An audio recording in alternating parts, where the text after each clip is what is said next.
Had zero English when I came here. A little problem. If you want to learn English, forget Russian for a year. Finding the talent was not as difficult as we thought initially. No politics in my company at all. Right now, you're right on the mark with your education. Not then, not back then. Yes, indeed.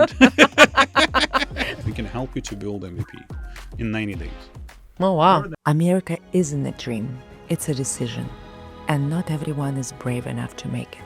Americans by choice. Welcome to Americans by Choice.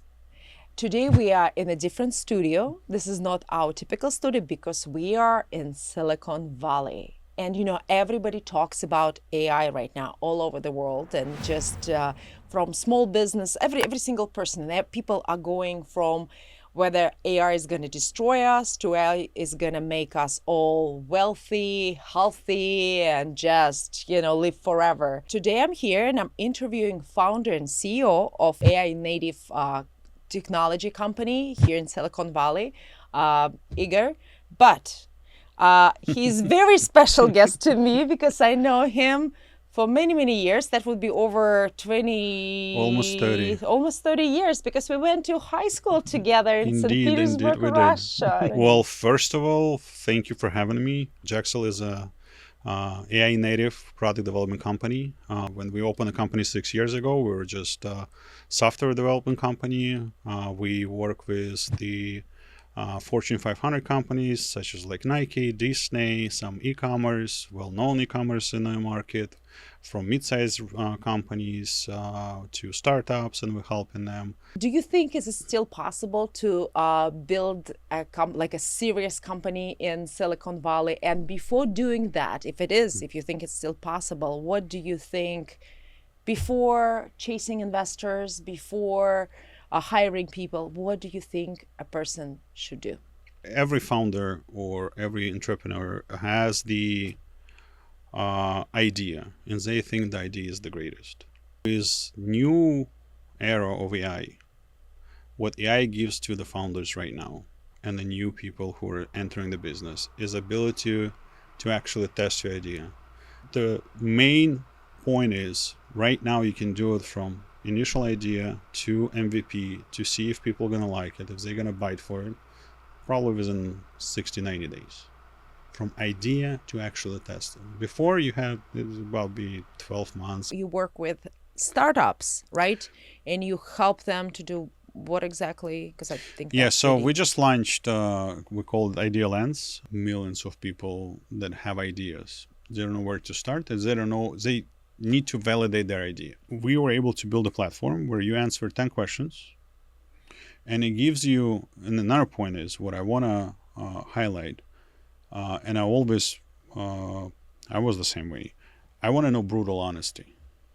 I don't care this, I don't want to hear from my friends or my family or whatever the business partners, it's a good idea, and they're going to walk away because you're going to fail. Right? I want to. So that gives that platform. That gives the platform kind of a precise of the idea. And then they know what to do with that. Are you participating at all from that point? Are you helping them? From that point, it gives you a specific rating, and if you reach 85+% rating, we actually start with with two VCs to start with. We're going to send them to them, and they guarantee if they receive 85% plus, they give you first meeting, 30 minutes meeting. With VC. For startups, it's very important because instead of going cold calling to all different VCs, I'm trying to build a network of VCs based on what they actually invest in, because different VC invest in different things, different technologies, industries, market. This is very cool. First of all, if it's 60% less, then it will tell you honestly what you're lacking of, and it's between 70 and 80. That's where we come in. One of the things is, first of all, we do the introduction to VCs, but before VCs, we can help you to build MVP in 90 days. We started Americans by Choice YouTube show in May 2026. Please help us to be heard by subscribing to us, liking and following us, and maybe even suggest us the guests that will have the story similar to our guests. Thank you. Let's start from the beginning. why did you came to United States? First time I came to United States was in '98. I was 17 years old. I came to visit my family, my cousins, my aunt. My grandparents were already here. But in '98, when I came here, I didn't like it. I didn't like it at all. And you came to which state? And I came to California. you came to California. Yes. I was 17. There's no way for me to get somewhere. Well, I came here to travel. So there was either a taxi, right? Or I have to wait for my relatives to take me somewhere. Every time we would, and obviously everybody worked. Even my cousins who were my same age were like, we have 2 months apart, right? At the summer she had to work, right? And which is normal. No judgment here. But you have to wait till like 5-6 p.m. and then you kind of go somewhere.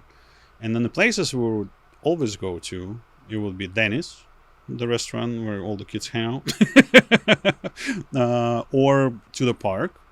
And there was not much to do, to be honest. Yeah, because this cafe that we used to go after school, that was so much better. Hey. Where we would Not share only one after tea bag for like 15 people. But you have to remember, not only after school, sometimes between classes.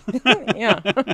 If you don't like to go to class, you can always go to the cafe, and that was Yeah, great. that was unparalleled. No, but it was a different culture because, like I said, at 17, you jump on a subway station, you go to the next train station, you can travel anywhere, in Saint Petersburg. And actually, what I was talking to my kids just really recently, I didn't have to spend any money. We had zero money. Like if we had parents sometimes would give you whatever the because we had a student card to travel, in metro, and so which you have to buy then, once a month, right? Yeah. You have to. The parents would buy it, and so you travel for at no cost. We would always find a place to hang out. We always find a place to have fun. We found a way to be creative, to find the passes to go to theaters or some concerts, right? Without any But money. we was always going like to theaters. I remember almost several times a week we were there. Yes, we were sitting on the floor, but Who cared? yeah, Right. But it's But here it was different. Again, I'm not saying for my taste. For my taste, I didn't understand. When I spoke to, and I met a lot of kids here my age, my cousins' friends, right? And everything they were talking about, I already kind of went through when I was 14, 15 years old, and they're kind of catching up to that. I guess there's different laws about drinking and driving, smoking, and the rest of it. that actually makes a huge difference. Yes, especially it in is. teenagers. It is a different. And then basically we came back, and then one day I think it was like somewhere in it was in May. It was in May of '99. There was a period when my brother and we end up at the same time at home. My parents caught us and says, "We need to talk to you." I was like, "What's up?" He goes like, "We are buying tickets in September. We're going to the United States. We're moving." I said, "No, you're not. We have white nights. I'm 18. I want to hang out with my friends." I said, "We're not moving." And my parents made a decision. It was like, "Well, you have no choice. We're selling everything out. So you have no choice to come back to me." Do I regret this or no? Do you still miss the Saint Petersburg Of or course. that? Oh yes, of course. The thing is, I miss our friends, our classmates. It's just the time we were growing up and all the changes that we're going through. Even after I moved here, once I got my green card in 2001, every year instead of going to on the beach in Mexico or going to Dominican Republic or Hawaii or anything, I would work to make money To go to St. to Petersburg. go to St. Petersburg, right? And that's why I started a travel agency, because I knew this the way we need to Exactly. fulfill that pain point. My dad, or both of our parents, were in military, right? And because we traveled within the country a lot, for me to move somewhere, It was not stressful. I was not afraid, right? It was something new. I would learn something new. I mean, you can always think about it, regret about it. If you cannot do anything about it, why sweat about it?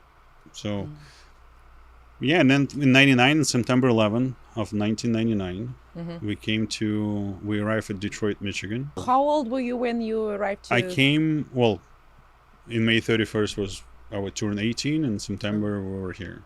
So throughout the whole my school, I was studying German. I didn't know English. I had zero English when I came here.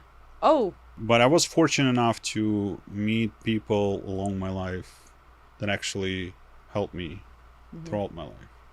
One of them, his name is Nick. He was actually from Belarus. He said, "You hired." So I started working as a pizza delivery boy. I had no English. But delivery pizza, I know the numbers, so that's easy to learn, right? So that's how I came, and then we become best friends. Nick, his English was so good. He said, if you want to learn English, forget Russian for a year. Just don't speak Russian. I'm always asking my guests to look in camera and to talk to yourself. How, let's say you are watching YouTube channel and you see yourself and you are 14 years old. You have this one chance to speak to yourself. First of all, I'm very fortunate of having ability to, as young, to travel through different cities. Not everybody have that luxury. Be less shy, because if you don't ask, you're not going to be told what's right, what's wrong, if it's right idea, if it's wrong idea, if you're doing the right thing or not. I've learned it a little bit late in the game. If I could learn this a little bit earlier, if I could apply one advice that was given to one of my good friends when I was 14 years old, and I liked a girl, and he said, just go and say hi to her. I said, I'm afraid. He was like, what are you afraid of? I'm like, being rejected. He was like, what's the worst thing that's going to happen? She's going to say no. She's not going to kill you. She's not going to beat you up or anything. And it kind of gave me a courage. But then some time passed. And again, didn't have any problems meeting the girls. But then I started thinking about it and started applying the same approach to rest of the things. So if I could have been less shy of asking certain things or challenging myself on certain things, I would be probably...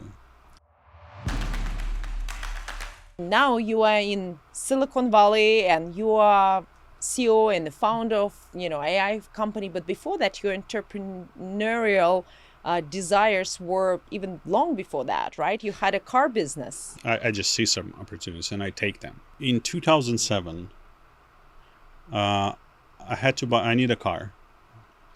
And my friend said, look, there's a guy, he buys the cars on car auctions. He was like, I'll find the car for you. So I found the car, I bought it, I think it was like $4,000. I just need a car. And then I called my friend, kind of excited. He was telling me, I was sitting at the restaurant with my friend. He saw the car and he said if I'm willing to sell it, and how much will I willing to sell the car for. And I'm like sitting there, I'm like, no problem, I'll buy another one. Right? I'm like, sure. I said, I have no idea how it's done. And that's how I started. Oh, that's so cool. It was all relationship. It was not like I was advertising or anything.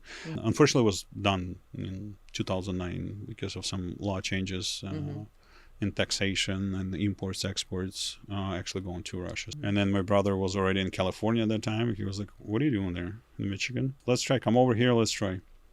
So I just got in the car. I drove about almost 3,000 miles. Beautiful views through whole America. Once I got into the Colorado and all the mountains and beautiful views, I spent in it took me about 3 days. I didn't try to get there as fast as possible, but it was a best trip ever. Then I came to California and I started trying to find a job. I did finish the college in Michigan. Computer science, right? No.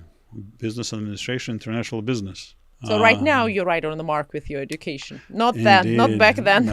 Yes, indeed. A little problem. Job market was hard.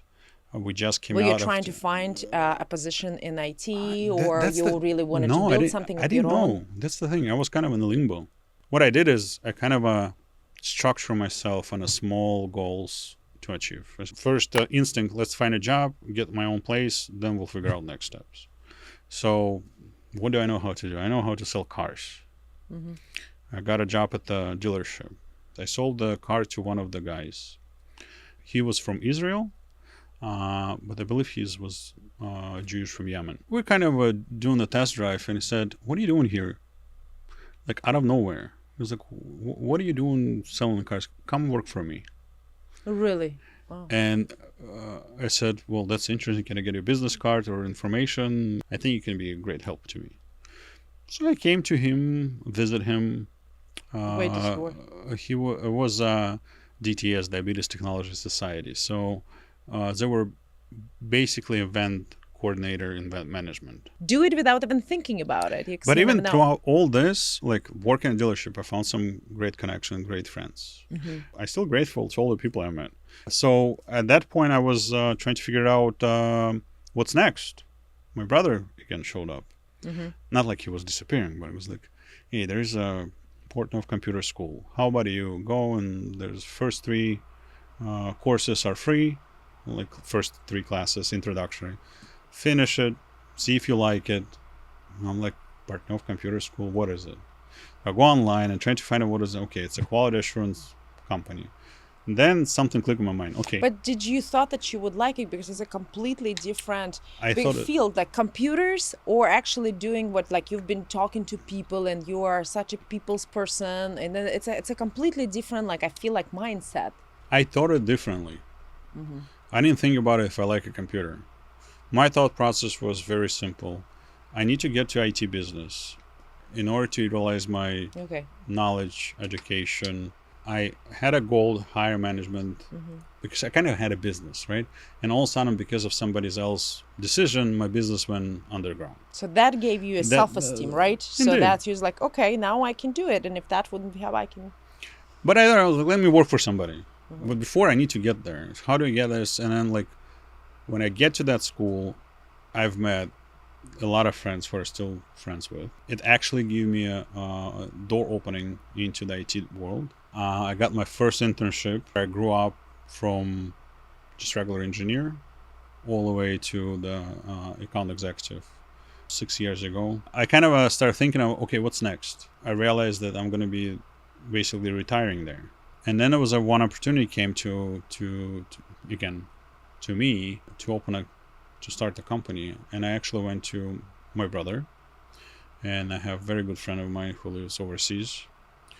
We met together. I said, guys, I have this opportunity. I want you to join me. We have a trio, 3 co-founders. And there's always people are actually, like our employees are saying, it was like, you guys like a optimist, a realist, and pessimist.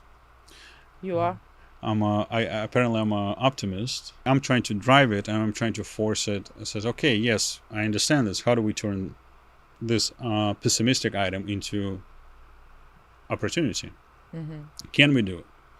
Can we avoid it? In 6 years since we started the company, we haven't put it through. So what was the problem you guys were trying to solve? What was that? We didn't try to solve a You problem. just wanted to hanging out. We had opportunities to build a software computer development company where we understood we have potential clients in line. We had some initial funding. We knew we can do it. It's like we've done this for the past 10 together. Probably we have between 3 of us probably 30 years of experience, maybe more. But you have to remember, we opened a company in March 1st, 2020. On March 15, we had There was a little problem. it was a COVID. So all the leads, all the friends who said, we'll give you the contract, said, sorry, dude, wrong time. So how did you navigate it then? When we faced the reality of COVID, number one, how do we turn this into opportunity? We're going to find people who wants to work remote. Not because they have to work remote because of COVID, but they want to work remote. We start finding the talent that actually love working from home much more than working from offices. And then instead of spending this money on offices, we started actually hiring more advanced engineers with more experience, and we were able to pay them more than our competitors. We were able to build great teams. We started initially, one of my co-workers, ex-bosses from my first company, he had a startup, he needed help. So that's how we started. It was our first client. So we started having small engagements with some of the enterprises that are already named. There was Williams Sonoma, there was Apple. How was it to work across the countries and with different nations of different people? It was not that difficult for us.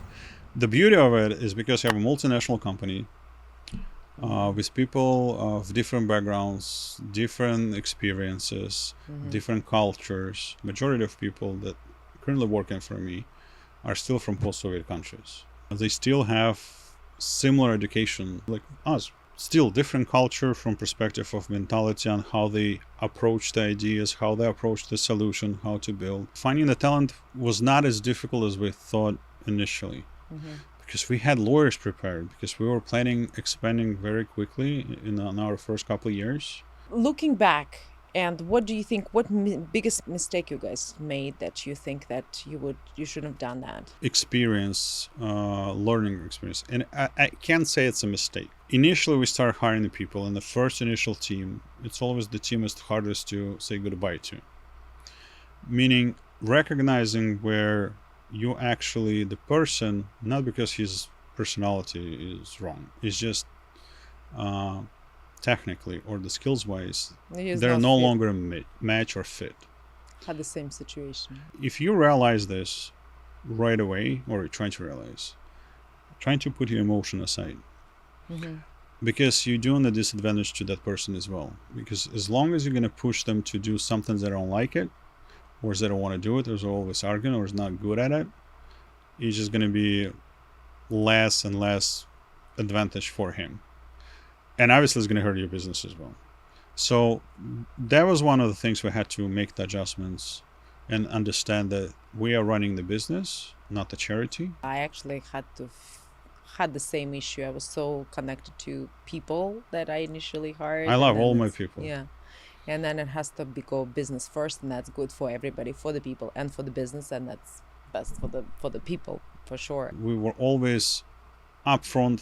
What's very important from the leadership perspective, it was important to inform your employees about what are your vision, right? And when shit happens out of our hands, we have nothing to do with it. My simple rule was, you want to work for me, work for me. You don't want to work for me, don't work for me. No politics in my company at all. You just have to perform. If you perform, everything's going to be fine. And people actually took it very well. The AI came full speed. Yeah. Well, 2024. And I understand from knowing a little bit that you had to pivot your business model also to now that you're offering the AI custom solution. That's another point. When OpenAI came out initially, people start using it. It's amazing. Don't get me wrong, it is amazing. Engineers and IT people think a little bit differently. Now, a lot of people in IT, especially probably maybe 35 and older, are afraid of new technology because they're afraid they're going to change their life or they're going to lose job. And it's happening. And it's happening not because they're bad engineers or they're bad people. It's just because they were too slow to adopt and actually be proactive in order to learn and say, look, this is the future and I want to be best at it and I want to utilize this as best as possible. We actually changed everything, to be honest. My favorite question is, what challenges do you have with AI? Majority of people say we don't have challenges with AI. For prototyping, for just initial staging, great tools. I encourage everybody to use it. Building a business, that's something is completely different. And for enterprises, they have several challenges. One of them is data readiness. Another one, you don't have one person building this application. You have security and data privacy. They don't have a complete trust in it. They're trying to adopt, they're trying to use certain things, they're trying to build agents, but they have no idea how to build a collaborative system methodology that is going to work. So you help them with that to find the Indeed. pathway and optimize it. And Would you still choose United States, or do you think that what would happen if you would stay in St. Petersburg? It's a good philosophical question. There's few things I'm missing about the city St. Petersburg. I do My too. friends, I do too. right? The culture, the ability to walk around, see the history, talk to your friend, do not have to worry about the phone and constantly trying to answer somewhere, right? It's just kind of a walking by the river Neva and trying to clear your mind. Here I do have some friends from American friends, but the friendship is not as tight as I'm used to it. Maybe too, but like we've been friends for so long. Okay. Thank you so much. My name is Igor Kapustin. I'm Russian American Jewish, American by choice. America isn't a dream, it's a decision. And not everyone is brave enough to make it. Americans by choice. Continue. Creatively driven. Focused on results. Digital marketing agency.